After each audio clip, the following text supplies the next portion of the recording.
Nós vamos dar continuidade a uma fala que nós estávamos falando sobre a festa de Purim. Eu quero ler com vocês Esté, capítulo 4, versículo 16. Ele diz: vai, ajunta todos os judeus que se acharem em Suzã, e jejuai por mim, e não comais, nem bebais por 3 dias, nem de noite e nem de dia, e eu e as minhas servas também jejuaremos. Depois irei ter com o rei, ainda que é contra a lei, se perecer, pereci. Vemos que às vezes precisamos correr alguns riscos. Tipo o quê? Quando Mardoqueu pede para Esté, para ela ir até o rei, ela fica hesitante. Ela não podia se apresentar ao rei, porque só iria à sua presença quando chamado. Ninguém podia entrar na sala que ele estava, se fosse sem ser chamado, e ele não estendesse o cetro para aquela pessoa, ela morreria, porque ela invadiu uma área sem ser chamada. E quando não, que ele estendesse o cetro, a pessoa poderia entrar e ter acesso. Então, ela estava correndo um sério risco, e claro que o temor veio ao seu coração. Mas quando nós oramos, quando nós jejuamos, quando nós buscamos a face do Senhor, todo o temor, ele sai. Precisava ser enfrentado o rei, sim, naquela hora. Era um momento muito difícil que todos os judeus estavam vivendo. Mardoqueu, ele foi muito taxativo com ela no verso 14: se de todo te calares, de outra parte se levantará para os judeus socorro e livramento, mas tu e a casa de teu pai perecereis. Esté estava indecisa. Ele disse: você sabe que eu não posso ir até lá. Ele disse: se você se calar agora, Deus vai vir com outro socorro. Irmãos, Deus tem promessas para cada um de nós. Deus tem propósitos. Deus quer nos usar. E às vezes nós nos calamos, nós nos omitimos, nós não permitimos que Deus realize o que Ele tem para fazer através das nossas vidas em determinados lugares.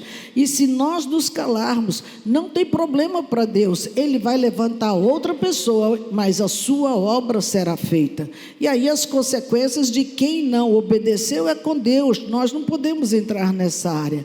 Quando o seu tio Mardoqueu fala isso, Esté para e dá uma reconsiderada. No verso 16 diz que ela deu essa fala que nós lemos no versículo inicial para o seu tio. Então tá, tio, vai lá, ajunta todo o povo, coloca-os todo para orar, a jejuar 3 dias, e eu e as minhas servas também vamos fazer isso.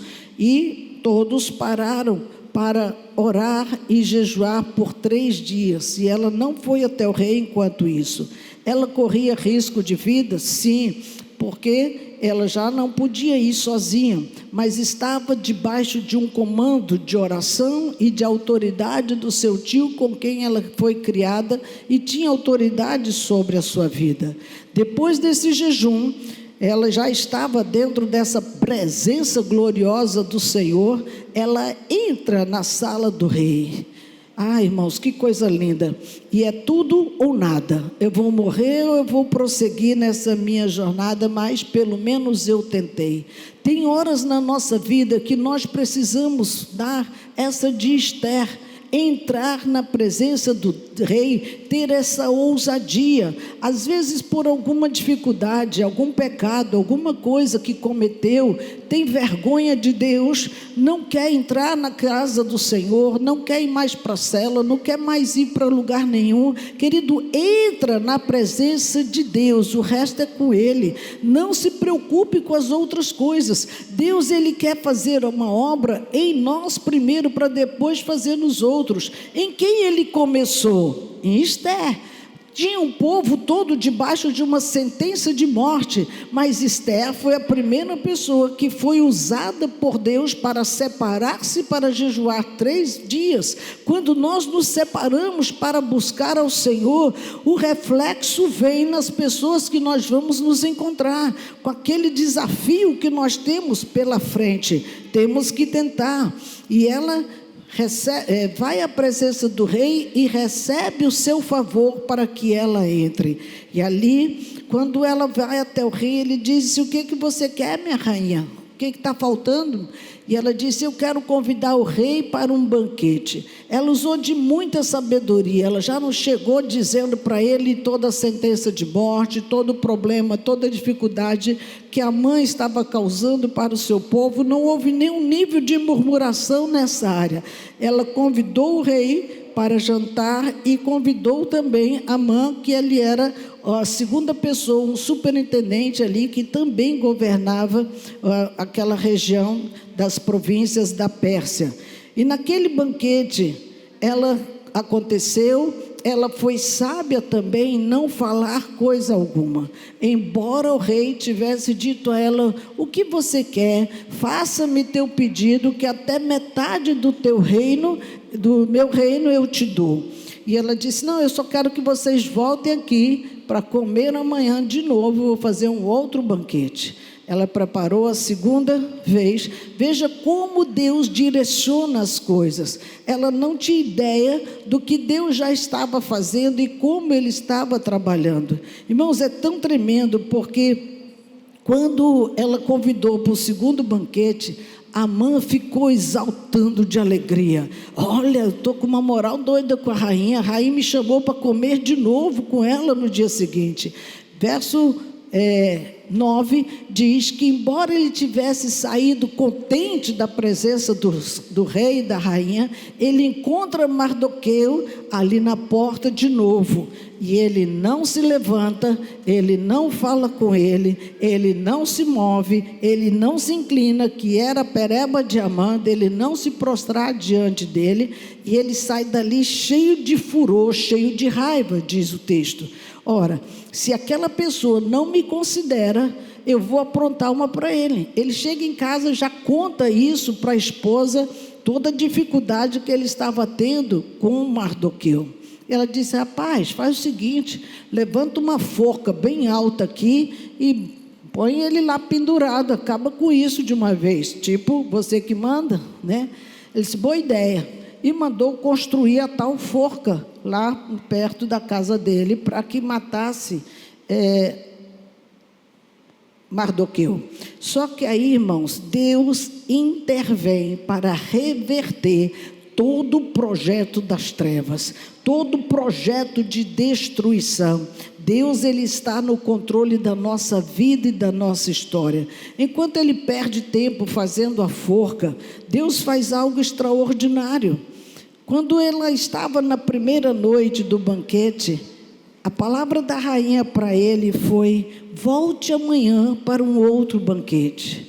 Querida, essa palavra é forte. Sempre tem um amanhã na nossa vida.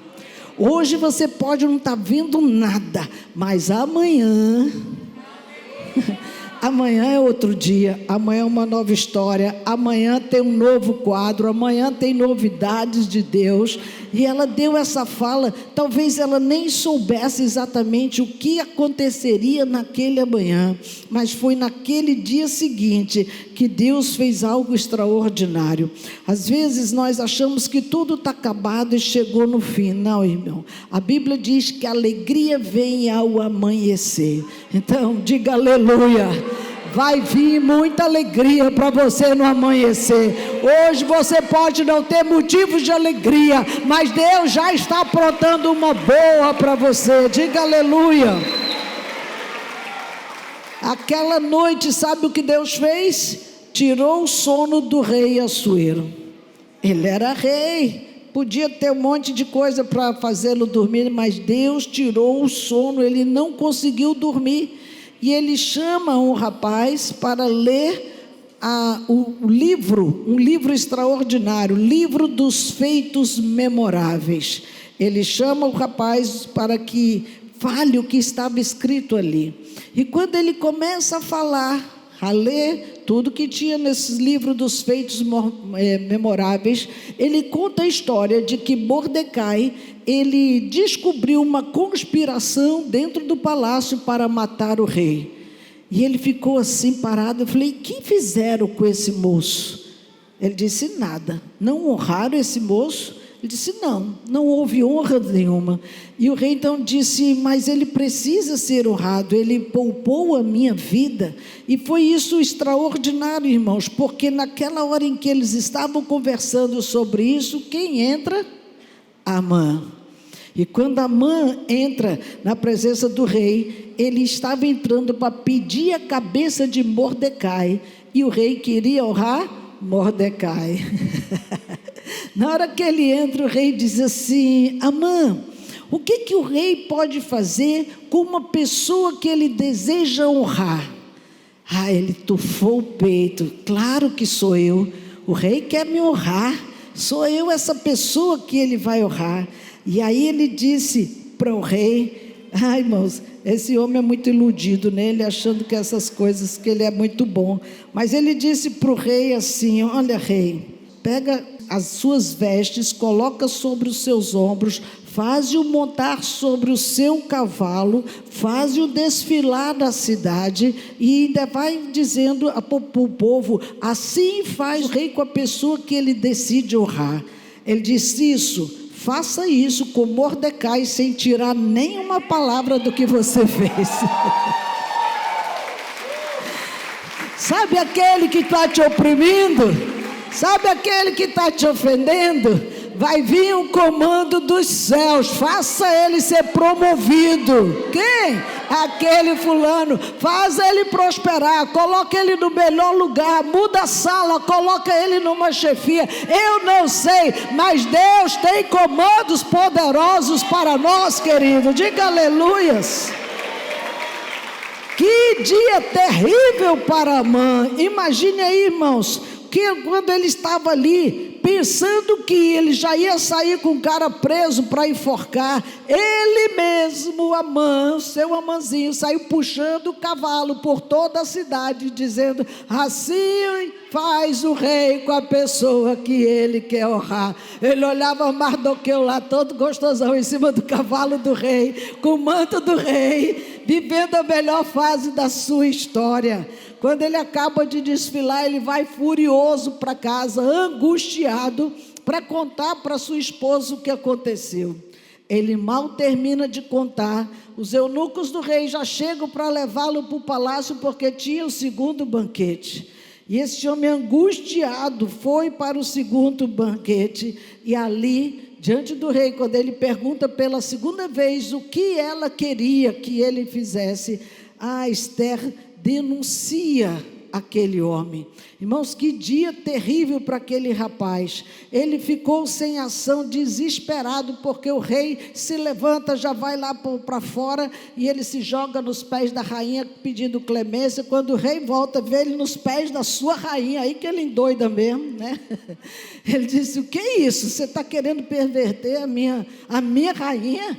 E aí entra os outros eunucos e disse, ele fez uma forca para Mordecai. Ele, o quê? Então leve-o e enforcai-o na mesma forca que ele fez para Mordecai. Irmãos, a Bíblia, ela se cumpre em todas as partes. Provérbios capítulo 26 e 27, ele diz, quem coloca uma armadilha para os outros, acaba caindo nela. Quem rola uma pedra, será esmagado por ela. Olha isso. Ele criou uma armadilha para o outro e ele caiu na própria armadilha que foi a forca. Agora, ele morreu, tudo bem, morreu todo o povo dele, mas apesar da sua morte, o que estava vingando? O decreto. Havia um decreto de morte para o povo judeu, e não podia revogar. O decreto que era dado pelo rei não podia revogar, ele estava em pleno vigor, tinha uma data marcada, ainda não tinha chegado essa data, mas eles nada podiam fazer. E ali, aquele mesmo anel do rei, que foi tirado e entregue para Amã, para lançar esse decreto de morte sobre os judeus, foi o anel que ele coloca na mão de Mordecai, para que ele faça um novo decreto. Diga aleluias. Um novo decreto, irmãos. Ele diz, verso 8 do capítulo 8, escrevei, pois, aos judeus, como bem vos parecer, em nome do rei, e selai-o com o anel do rei, porque os decretos feitos em nome do rei e com o seu anel que se selam, não se podem revogar. Versículo 15 a 17, em toda a província e em toda a cidade, aonde chegava a palavra do rei e a sua ordem, havia entre os judeus alegria e regozijo, banquetes e festas. Ele fez um decreto de libertação, o jugo da morte já tinha sido retirado sobre eles, e eles agora celebravam. Por isso que Purim é uma festa de grande celebração, porque a sentença de morte foi tirada, e a vida e a esperança volta para o povo de Israel.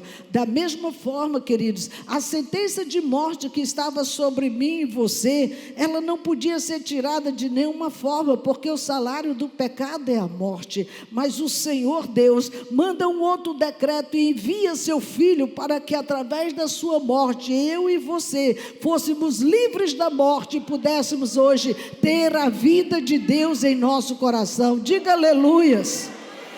O primeiro decreto foi um de lamento, foi um decreto de tristeza em todas as províncias. Eles não viam nenhuma alternativa. Mas o segundo decreto é festa, alegria e regozijo.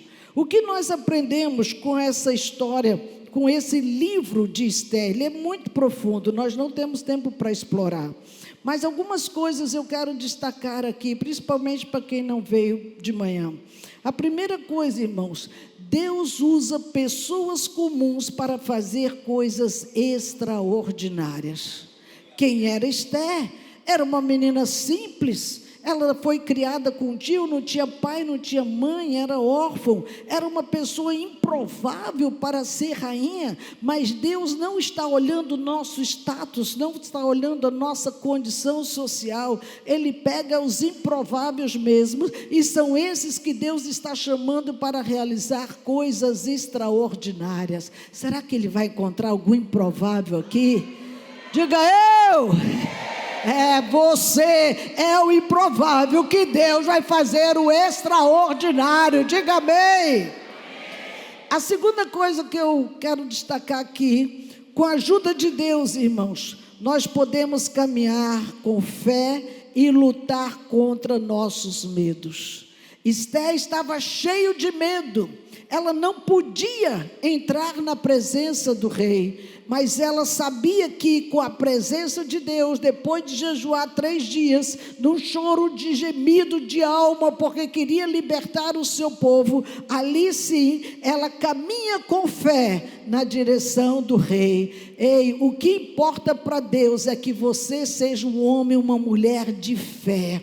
Sem fé é impossível agradar ao Senhor. Mas quando você caminha por fé, querido, todo dia você vê milagres de Deus na sua direção. As portas se abrem, ainda que no dia anterior estava fechado, mas você já está no dia seguinte. Foi no dia seguinte que as mulheres foram no sepulcro para poder trocar as vestes e pôr óleos aromáticos num defunto, mas ela só encontrou pano no chão, porque Ele não está aqui, Ele vive. Aleluias, Ele vive. Assim como elas, você vai encontrar a vida de Deus no dia seguinte. Diga aleluias.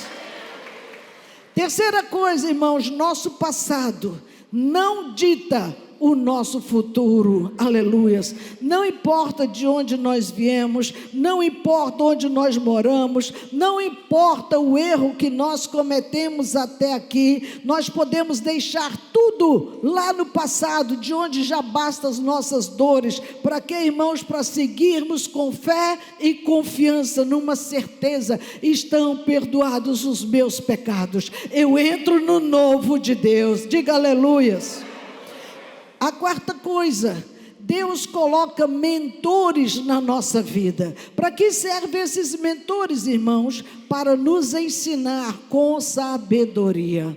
Esther tinha a graça de ter Mardoqueu ou Mordecai como seu mentor, como seu líder, que chegava lá para consolidar o seu coração. Todos os dias, mesmo depois de estar lá no harém do rei, ele visitava a sua filha, ele estava com ela, ele dava comandos para ela e ela obedecia. O segredo está ali, irmãos. É fundamental que você tenha uma vida como de Esther, alguém para te direcionar. A nossa independência faz com que a gente dê com a cara na parede muitas vezes, mas quando dependemos de Deus, Ele nos dirige, Ele nos orienta, Ele conduz o nosso caminho em lugares seguros. Diga amém. A quinta coisa, a nossa força não vem de nós. Fulano é forte, fulano é tão fraco quanto qualquer outra pessoa.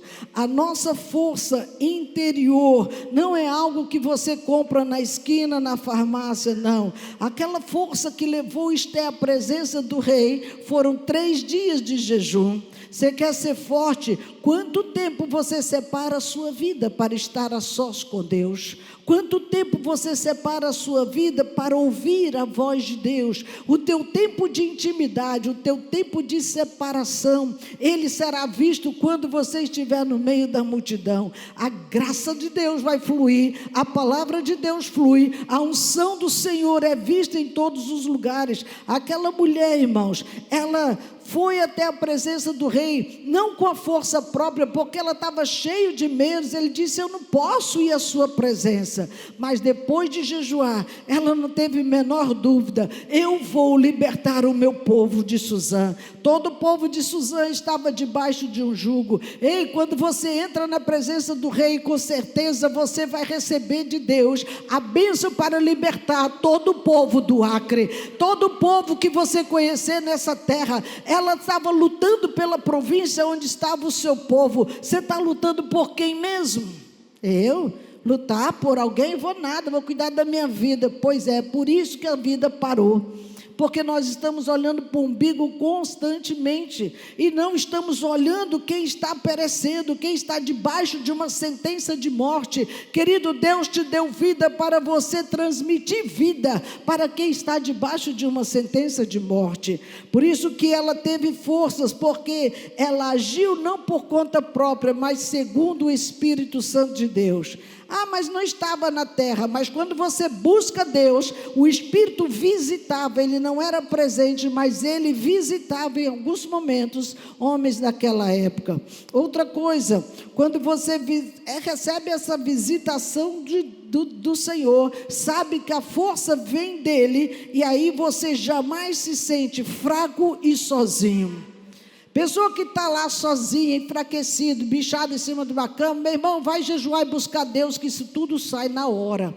Sai essa lombra, sai essa preguiça, sai essa visitação de depressão, sai esse mal-estar de não querer fazer coisa alguma. Saia dessa vida e busca o Senhor, se ajoelhe e busque a face do Senhor e deixe Ele se mover em você, que de repente a tua força volta, o teu ânimo, a tua alegria, teu vigor, a tua vontade de existir, porque sabe que tem um propósito na sua vida. Diga: eu recebo.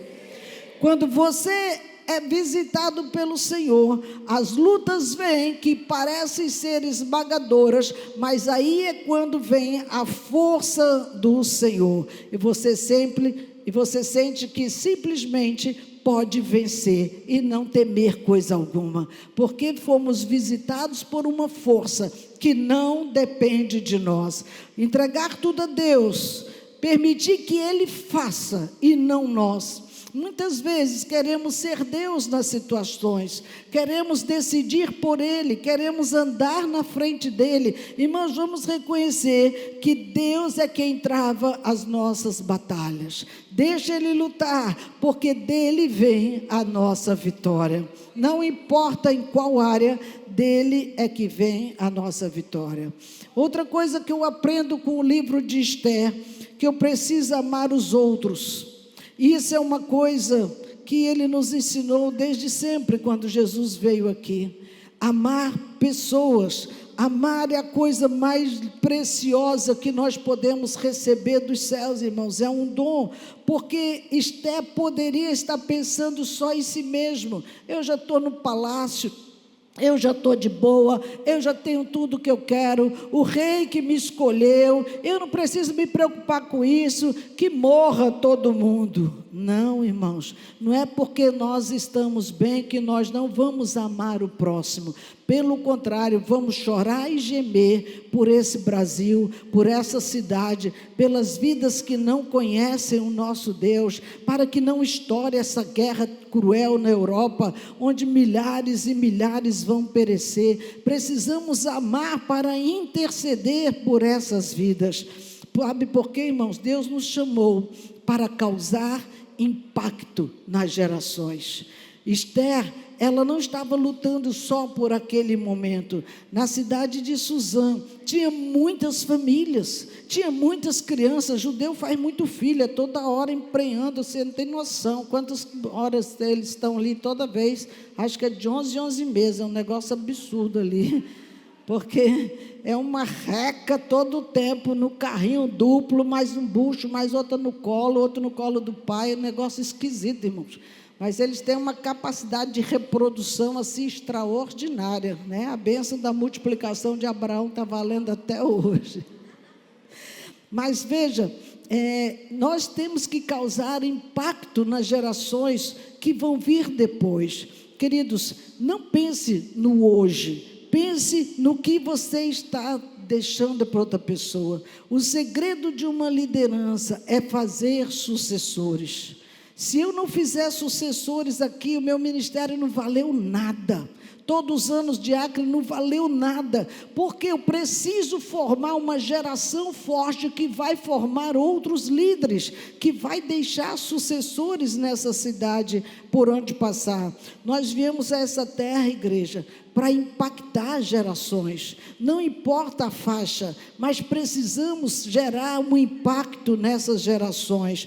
Quando Esther, ela se apresentou ali diante do rei, ela falou para salvar um povo. Ela não poderia saber que nível de impacto isso ia causar nas gerações futuras, mas hoje nós conhecemos o quanto que Deus abençoou e não exterminou esse povo. Quantas vezes tentaram exterminar Israel, quantas vezes tentaram acabar com eles. Nós vamos apagar esse povo da face da terra, jamais vão conseguir fazer isso. Tentaram apagar com todos os cristãos, porque estavam trazendo uma doutrina estranha que fala de Jesus. Não vão conseguir fazer isso. Pode matar um bocado, mas não vai apagar a lâmpada que ele acendeu. Diga aleluias, porque o Senhor sempre vai ter alguém para causar impacto nessa terra. Igreja de Jesus, você, por um simples ato de amor, pode impactar uma geração da sua família, de seus amigos, daqueles que você convive. Mas mais do que isso, o que você pode fazer hoje, que você pare para pensar: Senhor, como eu vou impactar essa geração? Como eu vou levar esse evangelho de forma que eu consiga levar uma transformação de vida? Às vezes o nosso comportamento é tão igual a do mundo, que diferença faz para eles quererem o seu Deus? Eles só vão querer o seu Deus se você for diferente de todos os outros. Porque os que fazem tudo, a mesma coisa, vivem na mesma vida, que diferença faz? Precisamos ser o grande diferencial, santos, santos e santo, como nós cantamos aqui há pouco. Deus quer que seus filhos sejam santos como Ele é. Então, irmãos, eu só vou impactar, você só vai impactar gerações, se não formos iguais a elas, no sentido de fazer o que eles fazem, mas trazê-los a viver o que você vive, impactar com uma vida transformada pelo poder de Deus. Às vezes as pessoas dizem para nós: eu não consigo largar o pecado, eu não sei o que fazer. O que você faz para tentar largar? Correr para cima? Estar sempre com a mesma rodinha, ir sempre nos mesmos lugares, vestir as mesmas roupas provocativas? Ora, como vai querer mudança se não houve mudança de realidade da decisão que tomou? É muito importante isso, irmãos, porque Deus quer que você tome uma posição para que Ele possa te usar nessa geração. quebrar grilhões, quebrar cadeias, quebrar amarras, aquilo que nos prende. Essa fala de Esther, ela nos ensina sobre libertação. Havia um povo que estava debaixo de uma sentença e Deus trouxe a libertação. Há muitas pessoas que ainda frequentam igrejas, mas estão aprisionados a pecado, a prostituição, a vícios, a um monte de outras coisas, a tigrinho, né? Há um monte de outras coisas que vai contra princípios da palavra de Deus. Mas eu não consigo. Pois é, para você essa fala de hoje. Deus te trouxe aqui para libertar você desse cativeiro, desse decreto de morte, para que você comece a viver a vida de Deus.